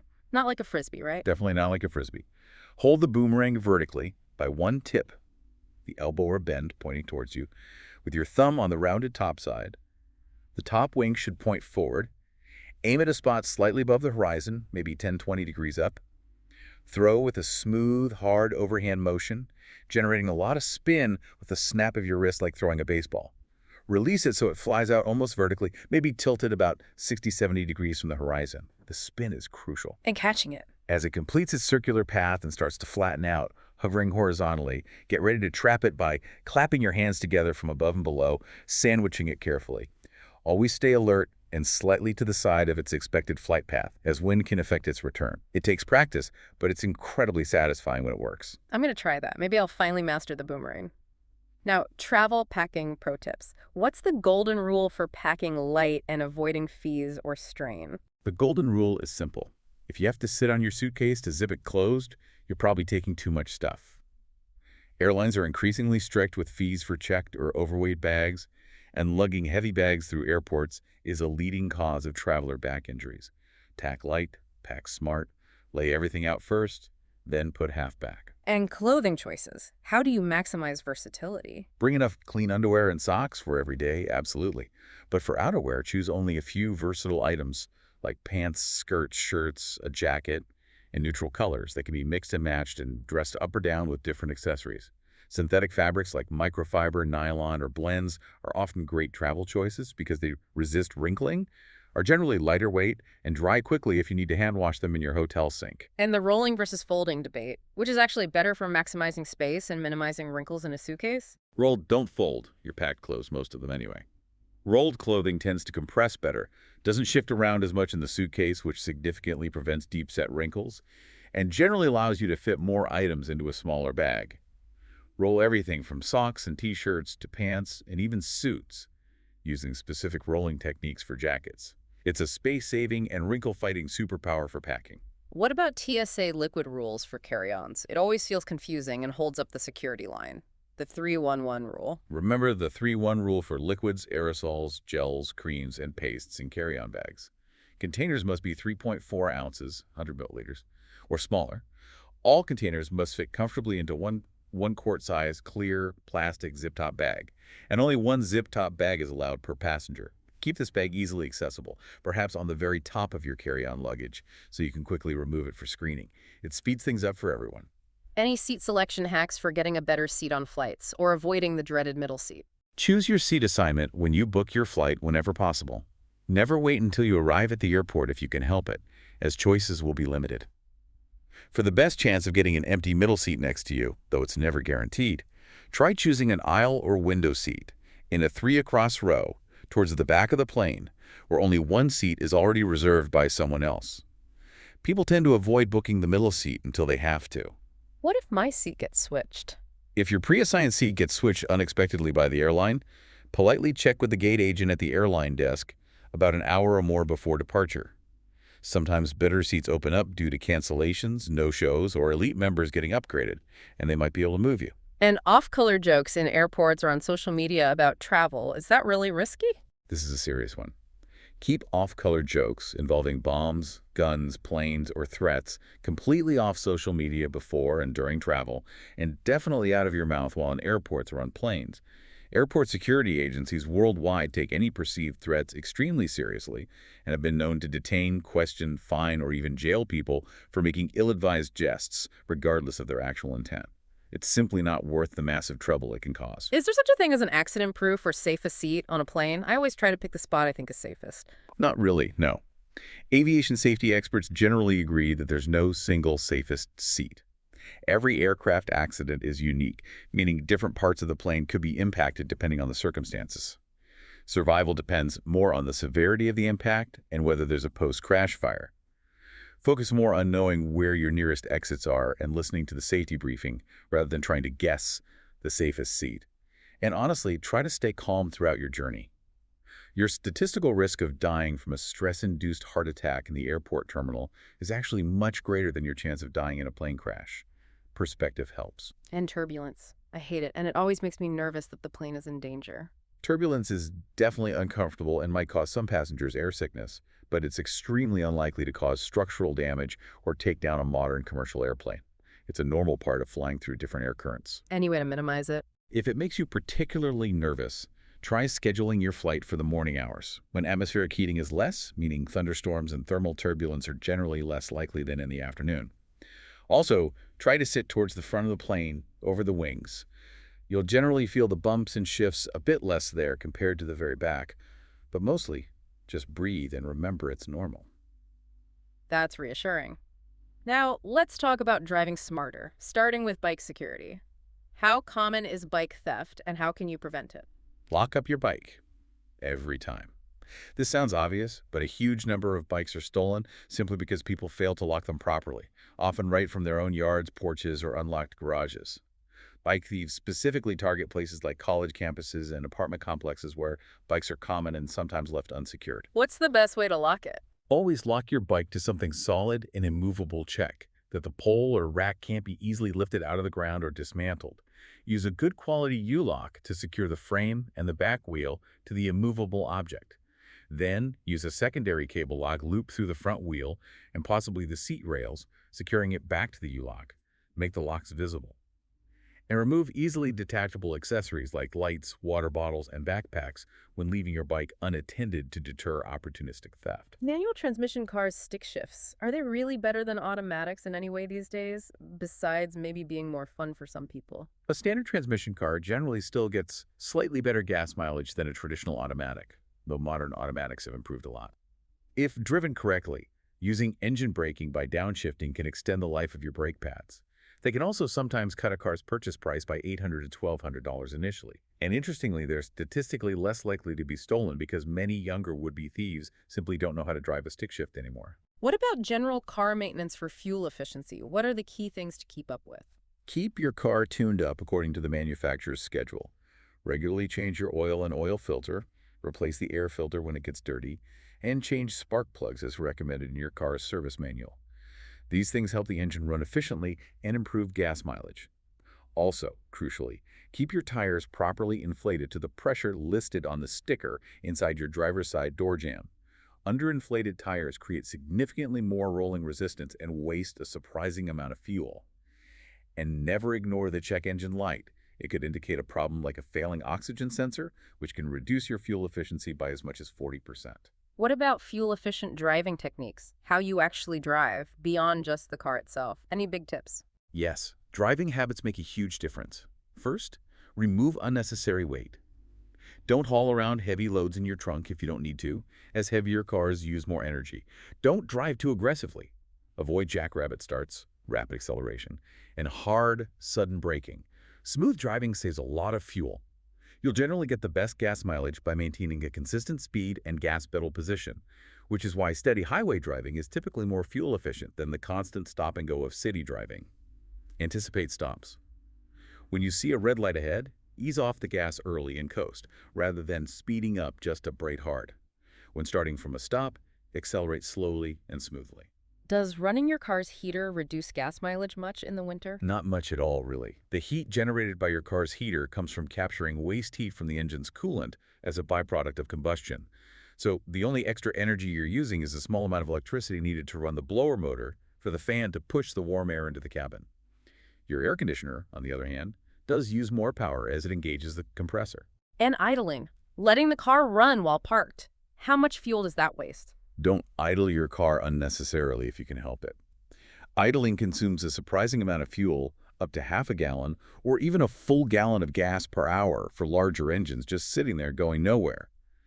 Conventional wisdom used to be that restarting used more fuel, but with modern fuel-injected engines, idling for more than about 10–15 seconds will generally consume more gasoline than simply turning off the engine and restarting it when you're ready to move again. Also, a quick general tip for avoiding fuel anxiety. Start looking for a gas station when your tank is about half full, rather than waiting until the low fuel light comes on and you're desperately searching. Good to know. What about night driving? When should you turn on headlights, and how do you keep them effective? Yes. Many drivers make the mistake of not turning on headlights until it's quite dark. Turn them on earlier than you think you need to use them at dusk, dawn, in rain or fog. Even though they don't necessarily help you see much better in twilight, they make it much easier for other drivers to see you, which is a crucial safety measure. Also, make sure your headlights are clean and properly aimed. Misaligned headlights can blind oncoming drivers or fail to illuminate the road effectively. You can check their alignment against a garage wall or level ground occasionally. Mark their pattern with tape to see if it changes. And oncoming headlights. They can be absolutely blinding sometimes, especially on a dark, unlit road. How should you react? When blinded by bright oncoming headlights, don't look directly at them. Immediately shift your gaze down and to the right edge of your lane or the road shoulder. Stay within your lane by using the white line markings or the edge of the road pavement as your guide until the blinding headlights have passed. Maintain a consistent speed if possible, as drivers behind you may also be temporarily blinded and will expect you to continue moving predictably. Remember, it takes about 6 seconds for your eye's pupils to readjust completely to the darkness after being exposed to glare. If you wear glasses, consider getting an anti-reflective coating, which can help reduce glare from headlights and streetlights at night. Also, never drive at night with a dirty or streaky windshield. Grime, dust, or film that's a minor annoyance during the day can cause huge amounts of dangerous glare at night, scattering light from oncoming headlights and streetlights and significantly reducing your visibility. Regularly clean both the inside and outside of your windshield thoroughly. And keep your car's interior dashboard and gauge lights dimmed down low at night. A bright dashboard display can interfere with your night vision adaptation by constricting your pupils. These are crucial safety tips for night driving. What about car seat installation? I figured I'd just follow the directions in the manual and get it right. Is it harder than it looks? Don't assume you're a pro with car seat installation, even if you read the manual carefully. Studies consistently show it's very tricky. In one recent study, new parents asked to install an infant seat for the first time did the job incorrectly between 95 and 100% of the time. Wow, 95 to 100%. Yes. More experienced users fared better, but even they installed seats too loosely or used the wrong belt path about half the time, and most of those parents believed they had done it correctly. Car seat installation errors are extremely common. The best advice is to get your installation checked by a certified child passenger safety technician. Many fire departments, police stations, or hospitals offer free checks. It's a vital safety measure. That's alarming and really important advice. And parking space search, do I really save time or steps by circling the lot, looking for the absolute closest spot to the door? Not usually, no. Don't waste significant time circling and searching obsessively for the ideal parking space right next to the store entrance. Research suggests people who spend time hunting for that perfect spot, rather than just sliding into the first reasonably close and available one they see, actually spend much more time overall getting from their car into the store, and on average don't end up parking significantly closer to the door anyway. Uh-huh. Just take the first reasonable spot you find and walk the extra few steps. Good to know, saves frustration. Finally, driving near large trucks or big rigs. What are the key things to remember for safety around those huge vehicles? They can be intimidating. Exercise special caution driving near large trucks, absolutely. While professional truck drivers have large mirrors and are generally very aware, trucks still have huge blind spots known as no zones around them, directly in front, directly behind, and along both sides, especially the right side. So where shouldn't you drive? Don't linger or drive beside a big rig if you can avoid it. Either complete your pass quickly or drop back to where you can see the driver's face in their side mirror. If you can't see the driver in their mirror, they can't see you either. Also, never tailgate a truck or ride in their wake directly behind the trailer trying to save gas by drafting your invisible back there and have no view of the road ahead. A couple more things. Never drive or park on runaway truck ramps, which you sometimes see on steep downhill grades. Those are emergency escape lanes designed specifically for trucks that have lost their brakes. When a large truck is passing you, especially in windy conditions or rain, keep both hands firmly on the wheel. They create significant wind gusts that can buffet your smaller vehicle, and in rain, they can throw up a blinding wall of water spray that temporarily reduces your visibility to near zero. Give trucks extra space in windy or wet conditions. And finally, don't assume your car can handle bad road conditions like ice or snow just because a large truck seems to be managing okay. Truck's immense weight gives them much more traction, allowing them to drive on slippery surfaces longer than your lighter car can before losing control. Adjust your speed based on your vehicle and the conditions, not just what the trucks are doing. What a journey through the surprising world of everyday survival hacks. From making your home run smoother to mastering outdoor challenges, safeguarding your finances, and even refining your social interactions, we've covered a lot of ground today. It just goes to show how much hidden wisdom there is in the mundane, doesn't it? Hmm. These small adjustments, often based on how things actually work rather than how we assume they work, can make a really significant difference in your safety, your efficiency, and just your overall well-being. Mm-hmm. It's about being observant and questioning those common assumptions sometimes. Definitely. We really hope you found some truly valuable nuggets here today that spark your curiosity and maybe empower you to try something differently. So, as you go about your day, we challenge you. What other everyday survival hacks might be hiding in plain sight in your life, just waiting to be discovered? And maybe more importantly, how might applying some of these small, sometimes counterintuitive adjustments lead to even bigger, more impactful, positive changes for you? Something to think about. That's all for this deep dive. We'll catch you on the next one.